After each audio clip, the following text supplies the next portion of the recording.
But I really believe that our democracy is in danger and talagang pag nagsalita ka, target ka bigla. What do you mean by undeclared martial law, sir? Kanina, nung sinabi niyo may undeclared martial law. What did you mean by that? That's been said for the last 6 months, di ba? It's about freedom and democracy, di ba? So, tignan nyo lahat ng nakakasuhan at lahat ng nakukulong, di ba? Pag tahimik ka at sumama ka, parang if you can't beat them, join them, happy ka. Pero malungkot ang bansa. Pero pag tayuan mo yung mga prinsipyo mo, ikaw pa kakasuhan. Will this be that the Senate is already resuming with impeachment, with budget, with LEDAC bills? We have a crisis of hope. Marami tayong hinaharap na crisis ngayon, di ba? Crisis ng tiwala sa gobyerno. I'm not talking about the administration lang, but to everyone. Hindi lang dahil sa batuhan ng akusasyon kasi after 1 year, hindi pa klaro yung reforms dun sa flood control at infrastructure scandal. Yung day-to-day na corruption, whether yan ay traffic violation, yan ay permits, ay parang naging sa kultura na natin. Having said that, unknown pa or uncertain kung ano nangyayari sa Middle East, kaya ang presyo ng gasolina, asahan nyo na bababa ng konti, after 2 months, 3 months, tataas na naman. Maraming maliliit na negosyo ay umaangal na hirap na po sila. So on one side, magandang naitaas yung minimum wage, especially sa malalaking kumpanya na napakaganda naman ng profit margins. On the other hand, for small businesses, may question mark din, di ba? Tapos yung spending, OFWs nangangamba na pag tinamaan nga yung mga bansa nila, lalo sa Kuwait, Bahrain, Qatar, ay baka mawalan sila ng trabaho.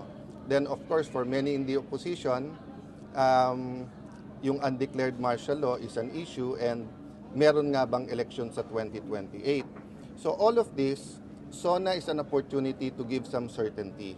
SONA is an opportunity not to pin the hopes on the administration, but hope na on certain areas pwede magkaisa. Di ba? Halimbawa sa economy, when I had the chance to speak to many of the high officials in my short stint as a Senate President, sinabi ko sa kanila yon na okay sa akin yung prioritize yung ekonomiya, okay sa akin at okay yung fair at saka maayos na impeachment, and then paano natin i-resolve yung flood control na katanggap-tanggap.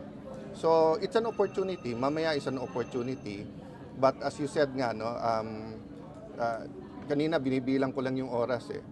So if you have to wake up at 7 to be prepared and to be here at 10 for the impeachment trial, may 1 hour leisurely lunch ka. But let's say 4 to 7 yung session. So ang matitira mo lang meeting time, if you like meeting ng lunch, breakfast or dinner, is dinner. So kung makauwi ka ng mga 9 o'clock, magbabasa ka ng 1-2 oras, 11, gising ka ulit ng 6-7, parang talagang ang gagawin mo na lang ay yung session hall at saka yung impeachment ng Monday to Wednesday. Meron naman Thursday to Saturday, but given that our senators are elected nationwide at dapat nagpapakita din kami sa other parts of the country, it'll be a challenging, hindi ko talaga malaman kung 3 months, 6 months, meron nga yung sinabi ni Senator Win na sa takbo ngayon baka umabot ng 1 year. So let's see, but we just have to rise to the challenge. How will you be adjusting, sir? Knowing na tao rin naman kayo at na budget? Partly you plan it. Well, yun yung main concern ko. Malaki sa mga skandalo ay hugot sa budget. So yung mas concern ko nga na pag umabot to ng late October, November, kasi remember kahit na November na yung budget hearings dito or October during the break, binabantayan na namin yung sa House, binabasa na namin yun eh. So yun ang medyo mabigat. Tapos alam na ilan na ba yung secretaries na hindi pa nako-confirm. Diba? Marami pa, sir. Parang Pero Senator, sir, sa atin kayo ng... I'll just have Yeah.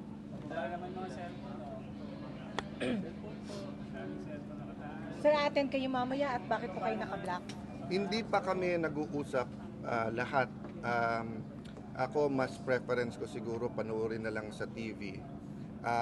baka mas komportable din yung administrasyon that way, and it's my simple way of protesting pati sa pagblablak.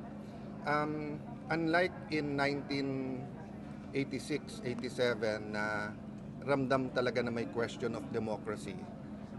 Ngayon, syempre it's more of poverty, economy at saka yung corruption. But I really believe that our democracy is in danger, and talagang pag nagsalita ka, target ka bigla. Yung may undeclared martial law, sir. Kanina, nung sinabi niyo may undeclared martial law. What did he mean by that? That's been said for the last 6 months, di ba? It's about freedom and democracy, di ba? So, tignan nyo lahat ng nakakasuhan at lahat ng nakukulong, di ba? Pag tahimik ka at sumama ka, parang if you can't beat them, join them, happy ka.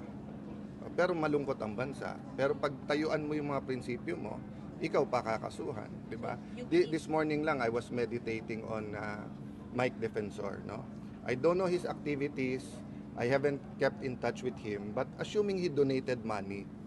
So assuming 50 million yung plunder, na hindi kami naniniwala tama yung interpretation kay Senator Marcoleta. Pero kung nag-donate ka ng 1,000, 1,000,000, tapos napasabay dun sa plunder ka rin, tapos non-bailable. Bantayan nyo yung mga kaso.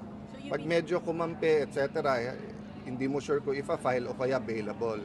Pagkakalaban, non-bailable ka agad. You believe diba? there is undeclared martial law, sir? Kung hindi man, we're nearing that. Diba? Kung vlogger ka, nakakampi, wala naman cyber libel, wala namang warrant ka agad. Pagkakalabang ka, nandyan na kaagad. Diba? You also ask your editors, your owners of the networks, yung pressures kung meron o wala, kayo makakasagot niyan. Pero sa business at sa politika, even sa religious leaders, mga nakakausap ko na nakikita at nararamdaman nila na sana hindi. So one big assurance is paulit-ulit sabihin ng Malacanang na may election sa 2028, walang tsa-tsa, hindi i-abolish ang Senado. No, and one way to ensure that is yung numbers. To say na 2/3 is really 16. Kasi nagsimula yan sa 12:13 eh. 'Di ba? Tapos ngayon, first few days sinabi nga 16, but then may mga gumagalaw na questionin na sa Supreme Court, o kaya tignan natin, o kaya agahan natin yung pag ano nito, no. So it's dangerous times. Okay? Sir, araw-araw, sir, araw-araw may may tweet si Ganun. Senator. Na paggising sa umaga, ako naalala niya. From May 11, when I took the job, I knew that many persecution will be coming my way. Hindi ko lang na-expect it's through a senior senator na maraming believe sa investigation skills. But ongoing, at every day naman, what you call this, may konti siyang amendment, etc. But like yung sinabi niya today, hindi ko alam saan nanggaling yon. I'm not the secretary of DPWH. I'm not the regional director. I'm not an engineer, di ba? So, but of course, taga-tagig ako. So, as much as I can, binabantayan ko. It's on the record. I never said certain things that he says I'm saying or doing. But pag may nabubuko kaming mali, kayo, di ba nakita niyo yung nung mag-isa akong naghihiring halos dito dun sa bridge na bumaksak sa Isabela? May in-expose din ako ng mga tiwali na contractor na kung ano-anong ginagawa, whether it's in our city or otherwise. Hanggang ngayon, hindi nakakasuhan yung contractor na yon, no? So, marami kaming nakalaban sa Taguig, maraming natanggal, whether sa local government, sa national government, contractor. So, maaring yun yung mga nagsusumbong. So, i-verify lang nila mabuti. Pero harapin namin yon. Wala naman kaming choice kundi harapin yon. Ang hinihingi lang naman namin is that makita nung tao yung bigger picture, na kung sinong nag-iimbestiga, kung sinong nag-criticize, biglang sila yung gustong imbestigahan. Hindi naman natin inaatrasan yan, pero hindi dapat ang ma-single out, di ba? So, ang dami, may mahaba ako listahan ng mga pwedeng tignan.